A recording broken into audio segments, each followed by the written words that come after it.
రామ్టాక్కి తిరిగి స్వాగతం. రేవంత్ రెడ్డి తెలుగు ప్రేమ పెళ్ళుబుకుతా ఉంది ఇప్పుడు. ఎందుకంటే ఉపరాష్ట్రపతి ఎన్నికల్లో తెలుగు అభ్యర్థి సుదర్శన్ రెడ్డి, జస్టిస్ సుదర్శన్ రెడ్డి పోటీ చేస్తున్నాడు కాబట్టి అందరికీ చంద్రబాబు నాయుడు, పవన్ కళ్యాణ్, జగన్మోహన్ రెడ్డి, కేసీఆర్ ఎవరైనా సరే తెలుగు వాళ్ళందరూ కూడా తెలుగు అభ్యర్థిని గెలిపించకండి. ఇది ఆయన సారాంశం, ఆయన చెప్పినటువంటి సారాంశం. కోర్స్ చాలా తెలుగు వాళ్ళ మీద ప్రేమ చూపటం వరకు ఎవరూ కాదనలేరు.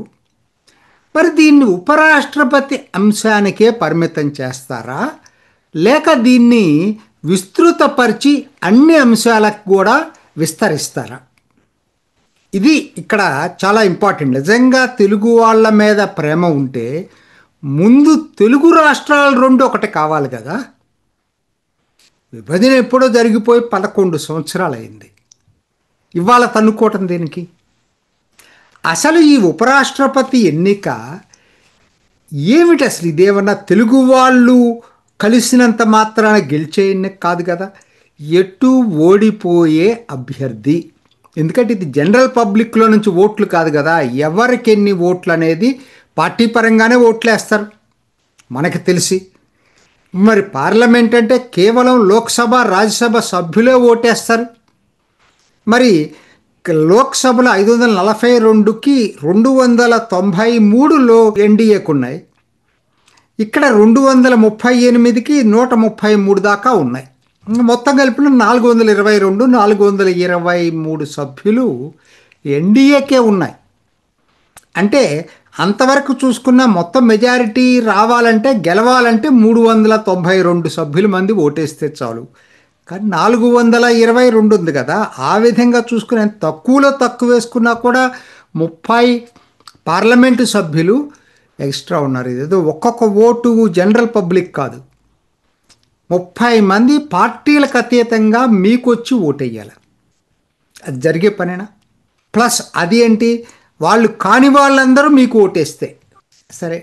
ఎందుకనంటే ఇది ఓడిపోతారని ప్రతి వాళ్ళకి తెలుసు. సెప్టెంబర్ 9 ఏం జరగబోతుందనేది రాజకీయంగా ఓనమాలు తెలిసిన వాళ్ళకు కూడా గెలుస్తారని తెలుసు. ఇప్పుడు ఆయన ఏంటనంటే ఆత్మ ప్రబోధానుసారం ఓటేయమంటున్నాడు. ఒకసారి గుర్తుకొస్తుంది నాకు వివి గిరి ఎలక్షన్. మరి ఆ రోజు తెలుగు వ్యక్తిని ఓడించడానికి ఆత్మ ప్రబోధానుసారం ద్వారానే కాంగ్రెస్ పార్టీ వివి గిరిని గెలిపించుకుంది. అది మర్చిపోయారా ఎవరికైనా? సరే, అయితే ఇదే మరి తమిళనాడు వాళ్ళు కూడా ఇదే ఆత్మ ప్రబోధానుసారం ఓటేముంటే అప్పుడేమవుతాం? మనకన్నా పెద్ద రాష్ట్రం కదా. అదే రెండు ఆల్మోస్ట్ ఒకటే, రెండు కలిపినప్పుడు రెండు తెలుగు రాష్ట్రాలను తమిళనాడు ఆల్మోస్ట్ ఒకటే ఉంటుంది. సో ఇవన్నీ చెప్పటానికి ఏంటంటే ప్రచారం ఎవరి అంత చెవులో పూలు పెట్టుకున్న వాళ్ళు లేరు. ఎందుకంటే ఇవాళ అది గెలుపోటములు ఏంటో ముందుగానే నిర్ణయించబడ్డ ఎన్నిక. దానికి ఇంత హడావుడి అవసరం లేదు. తెలుగు వాళ్ళ గౌరవాన్ని నిలుపుకోవటం, తెలుగు వాళ్ళ ఐక్యత, విపరీతమైన ప్రేమ. మరి నాకు అర్థం కాదు, నిన్నటికి నిన్న ఇండియా టుడేలో మీరిచ్చిన ఇంటర్వ్యూ రేవంత్ రెడ్డి గారు, ఎక్కడ పోయింది ఆ తెలుగు ప్రేమ? మీరు మిగతా రాష్ట్రాలతో పోటీ పడండి. ఆంధ్ర, తెలంగాణలో ఆరోగ్యకరమైన పోటీ ఉండాలి. కానీ మీరు మాట్లాడింది ఏంటి? ఆంధ్రాలో క్లైమేట్ డిసడ్వాంటేజ్ ఉంది, తర్వాత అమరావతి వాళ్ళ గుదిబండ, అసలు రెచ్చగొట్టే పద్ధతుల్లో మాట్లాడారు కదా. అది అవసరమా? మీ బిజినెస్ మీరు చేసుకోండి, వాళ్ళ బిజినెస్ వాళ్ళు చేసుకుంటారు. అంటే ఒక మెచ్యూర్డ్ పాలిటీషియన్గా తెలుగు రాష్ట్రాల మీద నిజంగా అభిమానం ఉంటే అలా మాట్లాడరు. అక్కడ దాకా ఎందుకండి? విభజన జరిగి 11 ఏళ్ళండి.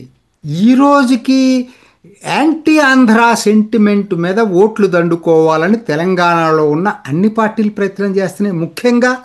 ముఖ్యంగా ప్రయత్నం చేస్తుంది అధికారంలో ఉన్న కాంగ్రెస్ పార్టీ, ప్రతిపక్షంలో ఉన్న బీఆర్ఎస్. చేస్తున్నాయా లేదా? ఈ రోజుకి గుండెల మీద చేయి వేసుకొని చెప్పండి. 11 సంవత్సరాల తర్వాత ఇంకా ఆంధ్ర సెంటిమెంట్ ఏంటండి? విభజన ముందంటే ఓకే, సర్ది చెప్పుకున్నారు అందరూ. ఏంటంటే ఒక ఆ మాట తూలి ప్రజలను కూడా మాట్లాడినా కూడా ఆంధ్ర గోబ్యాక్ అన్నా కూడా ఓకే, ఆ సెంటిమెంట్ ఆ రోజు చాలా తీవ్రంగా ఉంది కాబట్టి అలా మాట్లాడారని సర్దిపుచ్చుకోవచ్చు. ఇవాళ ఎందుకండి 11 ఏళ్ల తర్వాత కూడా అక్కడున్న రాజకీయ నాయకులు ఇక్కడ బీఆర్ఎస్ అయితే బాగా రెచ్చగొడుతుంది, కాంగ్రెస్ కూడా తక్కువేం పోలేదు. ఇప్పుడు నాకు అర్థం కాలేదు ఎన్ని సమస్యలు ఉన్నాయి ఇప్పటి వరకు 11 ఏళ్ళకి పరిష్కరించుకుని శత్రు రాష్ట్రాల రెండు. ఇప్పుడు నీళ్ల సమస్య ఉంది, కూర్చొని అసలు నిజంగా ఇద్దరు కూడా ఓపెన్ హార్టెడ్గా ఇచ్చి పుచ్చుకునే ధోరణి ఇరు రాష్ట్రాల్లో ఉందా? ముందు దీన్ని సెటిల్ చేసుకోండి.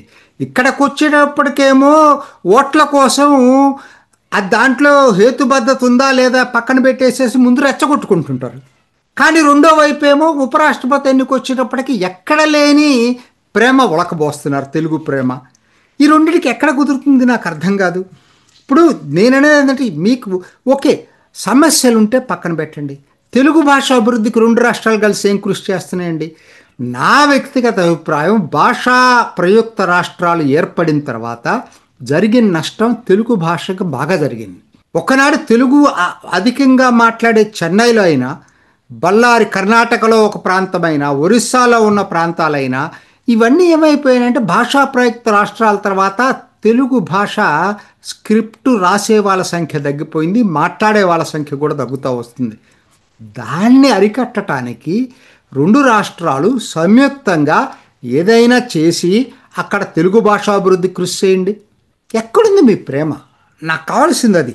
మరి ఎటు ఓడిపోతారని తెలిసిన క్యాండిడేట్ దగ్గరకు వచ్చేసరికేమో తెలుగు ప్రేమ ఒలకబోస్తున్నారు. అదే ఇరు రాష్ట్రాల విభజన సమస్యలు పరిష్కరించదగ్గవైన ఎన్నో ఉన్నప్పుడు ఇచ్చిపుచ్చుకునే ధోరణితోటి వెళ్ళి మన సోదర తెలుగు రాష్ట్రమే కదా అని రెండు తెలుగు రాష్ట్రాలు కూర్చొని పరిష్కరించుకోలేవు. కాబట్టి ఇవన్నీ ఎవరికి చెప్పటానికి? తెలుగు ప్రేమకు నిజమైన అర్థం ముందు మీ రెండు తెలుగు రాష్ట్రాలు కూర్చొని సెటిల్ చేసుకోండి. ఇప్పటికీ తెలంగాణలో యాంటీ ఆంధ్ర సెంటిమెంటు రెచ్చగొట్టడానికి ప్రయత్నం చేయకండి. ఎందుకంటే ఇంకా ఇవాళ రెండు ఇవి శాశ్వతం. తెలంగాణ ఉంటుంది, ఆంధ్ర ఉంటుంది. ఇంకా రెచ్చగొట్టుకోవడం దేనికి?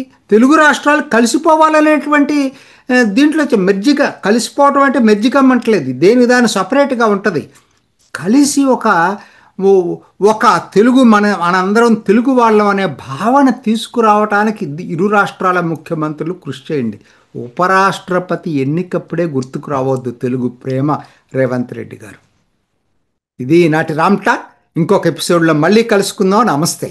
చూసారు కదండి, మరి ఈ వీడియో కనుక మీకు నచ్చినట్లయితే ఒక లైక్ కొట్టేసి మీ అభిప్రాయాన్ని కూడా కామెంట్ బాక్స్లో తెలియజేస్తూ ఇలాంటి ఇంట్రెస్టింగ్ అప్డేట్స్ కోసం మా ఛానల్ని సబ్స్క్రైబ్ చేసుకోండి.